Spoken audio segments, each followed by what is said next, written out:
네, 안녕하세요. 오늘은 베르사유 체제와 국제 질서의 변화에 대해서 배워보도록 하겠습니다. 학습 목표를 한번 보고 갈까요? 우리가 학습 목표가 굉장히 중요한 선생님이 맨날 학습 목표를 좀 빼놓고 얘기했던 것 같은데, 학습 목표는 여러분들이 오늘 이 수업을 통해서 베르사유 체제에 대해서 설명할 수 있다. 그리고 어떻게 국제 질서가 변화하게 되었는지 그 설명을 할 수 있다가 되겠습니다. 한번 보도록 할게요.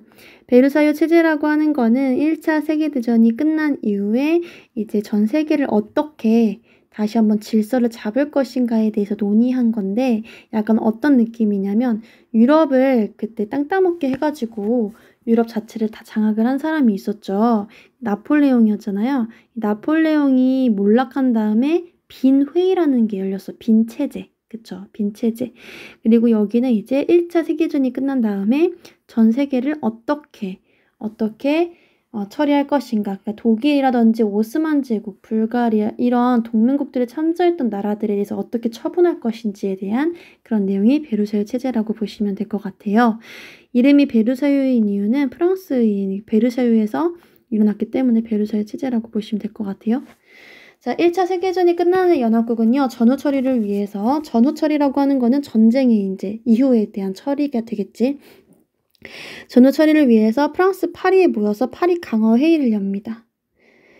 여기에 우리나라 김규식이 아마 파견이 있었을 거예요. 파리 강화 회의에 우리나라의 독립을 위해서. 자, 어쨌든 간에 이 회의는 미국의 윌슨 대통령이 비밀 외교 폐지, 여기 미국이 중심이 됐겠지. 윌슨 대통령입니다. 그 당시 대통령이. 자, 첫 번째가 비밀 외교 폐지. 외교를 좀 비밀적으로 하지 마세요. 그 다음에 두 번째 군비 축소. 군비 축소 굉장히 중요합니다. 군사력 또는 뭐 무기 이런 것을 다 축소시키자. 이거를 누굴 축소시키는 거야? 저 동맹국들에 대한 그런 보복이 되겠지. 그러니까 여러 가지 나라들이 이제 균형도 맞춰야 되고 하니까 더 이상 싸우지 않기 위해서 평화적으로 해결하기 위해서 군비도 축소하는 것도 맞겠죠. 자, 세 번째는 민족 자결주의. 이걸로 인해서 우리나라에서는 3.1운동이 일어나게 되는 거죠. 네 번째, 국제평화기구, 국제연맹이라고 하는 게 만들어집니다. 자, 이에 대한 14개조 평화원칙, 이런 4가지 조항이 들어간 게 14개조 평화원칙인데, 여기 지금 옆에 써 있어요.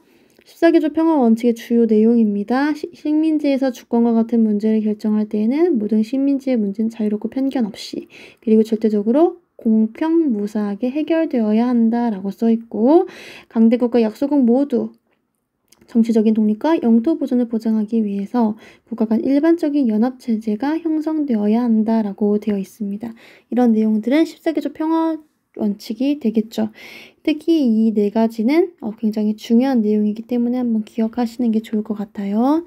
자, 그러나 실제 회의에서는요, 전승국의 이익을 굉장히 중요시 여겼다고 합니다. 이런 말뿐인 거지, 헐뿐인 것들이겠죠. 특히 독일과 전승국 간에 체결된 베르사유 조약은요, 독일에 대한 전쟁, 그러니까 독일의 전쟁 책임을 묻는 보복적인 성격이 굉장히 강했습니다. 그래서 독일은 전쟁의 모든 책임을 지고 막대한 배상금을 물어야 했으며 모든 해외 식민지와 국내 영토의 일부를 넘겨주어야 했죠. 다 뺏기는 거죠. 그냥 식민지뿐만 아니라 배상금까지 어마무시하게 봅니다. 다른 패전국들도 전승국과 강화조약을 체결했는데 뇌이조약 여러 가지 조약들이 있어요. 자, 이처럼 베르사유 조약에 따라 새롭게 나타난 국제 질서를 우리는 뭐라고 불러? 베르사유 체제라고 부르죠. 나폴레옹이 빈회의 통해 가지고 나폴레옹 몰랐고 빈체제라고 불렀듯이, 한편 미국은 제1차 세계대전을 거치면서 경제 호황을 누립니다. 미국이 세계에서 가장 센 나라, 가장 강한 나라죠. 지금 현재. 그 이유는 1차 세계대전, 2차 세계대전을 다 승리로 이끌었던 그런 강대국이었기 때문에, 주도국이었기 때문입니다.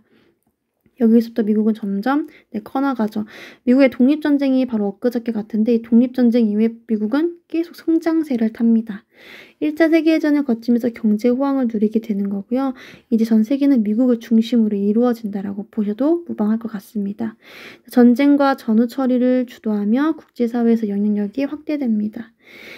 일본 역시 전승국으로서 파리 강화회의에 참전하면서 세력을 키워나가죠. 그리고 우리나라에 대한 식민지를 더욱더 강화하게 되고 이제 우리나라를 넘어서 중국을 넘보는 게 일본이 되겠습니다. 여기 지금 보시면 독일이 상실한 지역은 초록 색깔, 러시아가 상실한 지역은 이 연두 색깔이 되겠죠. 그리고 오스트리아가 상실한 지역은 이 주황 색깔. 아까 러시아는 독한 오이 영원히 푸르러에서 이 푸르러에 들어가는 협상, 삼국 협상국이었잖아요. 삼국 협상국이었는데도 불구하고 러시아 혁명이 일어나게 되면서 이게 독일과 몰래 강화조약 체결하고 빠지죠. 연합국이 당연히 기분이 나빴겠죠. 브레스트-리트 포스크 조약이라고 하는데 선생님 아까 잠깐 헷갈렸는데 이거를 얘기할까 말까 하다가 그냥 얘기해줄게요. 궁금해하는 친구들도 있어서 브레스트-리트 포스크 조약이라고도 얘기를 합니다. 여러분 조약명은 외우지 않아도 됩니다. 교과서에 없으니까. 어쨌든 간에 러시아가 상실한 지역도 만만치 않게 큽니다. 에스토니아, 라트비아, 리투아니아라고 하는 이쪽은요. 발칸 3국입니다. 네, 발칸 3국 자체도 지금 잃어버리게 되는 거죠. 여기 유고슬라비아 지금 보이시죠? 오스트리아가 상실한 지역이라고. 헝가리, 체코슬로바키아. 네, 좀 보시면 될 것 같고 넘어가도록 하겠습니다. 국제연맹의 창설과 평화를 위한 노력을 보시면요. 네, 아까 여기 지금 네 번째 특징 국제평화기구를 창설하자라고 되어 있는 이 내용이 네, 여기 지금 보시면 국제연맹입니다. 베르사유 조약의 규정에 따라 국제평화를 목적으로 한 국제연맹이 창설이 되죠. 이 베르사유 조약 규정에 따라서. 하지만 국제연맹은요. 한계점이 있어요. 우리 교과서엔 한계점이 좀 잘 나와 있어서 다 같이 볼게요. 자, 국제연맹은요. 첫 번째 한계점, 강대국인 미국이 불참합니다. 그리고 두 번째, 침략국을 제재할 수 있는 군사력을 보유하지 못했다라고 하는 한계점이 있죠. 그러니까 만약에 이렇게 베르사유 조약의 체결에도 불구하고 나라들이 말을 듣지 않고 다른 나라를 또 공격을 할 시 무력화시킬 수 있는 군사력이 미비했다라고 하는 거예요. 그러니까 말뿐인 국제연맹이라고 보시면 될 것 같습니다. 평화 목적이긴 한데 말 듣지 않으면 내가 그만큼 너네한테 공격을 가할 거야 라고 하는 그냥 무력 제재 수단이 없었다라고 하는 게 한계점이라고 보시면 될 것 같습니다. 자, 그럼에도 불구하고 이 국제사회는요. 평화를 유지하기 위한 노력을 굉장히 많이 합니다. 강대국들은 군비를 축소하기 위해서 여러 차례 회의도 개최했어요. 그리고 미국, 영국, 프랑스 등은요. 분쟁 해결을 위해 전쟁을 일으키는 것은 불법이라고 규정을 했고 네, 여기 특징입니다. 분쟁을 평화적인 수단으로 해결할 것에 합의하는 부전조약을 체결합니다. 켈로그 브리앙 조약이라고 하는데 네, 분쟁을 평화적인 수단으로 해결하자 더 이상 전쟁을 국가의 정책 수단으로 삼지 말자라고 하는 그런 조약까지 체결을 합니다. 이런 모습을 지금 보시면 될 것 같아요. 자, 넘어가기 전에 한번 여기 볼게요. 국제연맹 창설을 표현한 풍자화입니다.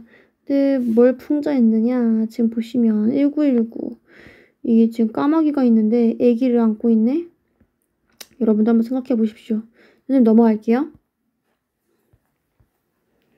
자료로 알아보는 베르사유 조약의 특징 한번 보도록 하겠습니다. 자, 베르사유 조약의 주요 내용은요. 첫 번째, 제119조입니다. 독일은 해외 식민지에 관한 모든 권리와 요구를 연합국과 그 협력국에 넘겨준다. 해외 식민지 다 어떻게? 독일이 이제 없는 거죠. 두 번째, 독일은 일반 의무병제를 폐지하고 독일 육군은 지원병제로만 조직한다. 지원병제로만 조직하세요. 의무병제 하지 말라 이 말이죠. 의무병제라고 하는 거는 의무적으로 해야 되는 거고 지원병제는 자원을 해서 하는 거니까 확실히 군사력에 대한 그런 강화가 굉장히 낮아졌다고 보시면 되겠죠. 강화력이. 독일은 어떤 형태의 잠수함도 만들지 말라고 얘기하죠. 잠수함으로 막 다다다다 막 쏘기만 하고 미국 참전시키고 결국엔 패망했잖아요. 자, 그 다음에 제1차 세계대전의 모든 책임요 독일과 그 동맹국이 집니다. 당연한 거겠죠. 독일은 연합국의 청구액이 확장되기 전에 우선 배상위원회가 정하는 지불 방법에 따라 200억 마르크 금화에 해당하는 액수를 지불해야 한다라고 보시면 돼요. 여러분들 한번 찾아보시는 것도 추천합니다. 200억 마르크가 어느 정도인지. 핸드폰이 여러분들한테 있으니까 한번 찾아보시길 바라고 핸드폰이 없는 반 같은 경우에는 선생님이 한번 찾아서 알려주도록 하겠습니다. 자, 베르사유 조약의 특징이 나타난 풍자화입니다.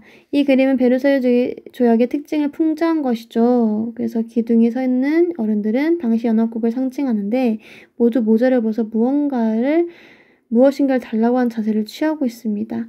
반면 벌거벗은 아이는 기둥 뒤에 숨어서 울고 있는 모습이에요. 이 어린아이는 독일을 상징하는데 당시 독일인은 베르사유 조약을 베르사유 명령이라고 받아들였어요. 그 이유는 왜일까? 여러분들 한번 생각해 보시면 될 것 같아요. 왜냐하면 얘기를 해주면 선생님이 답을 얘기하는 거기 때문에 한번 생각해 보시길 바랍니다. 왜 이렇게 울고 있는지. 그 다음 내용은 러시아 혁명이기 때문에 여기서 한번 끊고 다시 촬영하도록 하겠습니다. 네, 수고하셨습니다.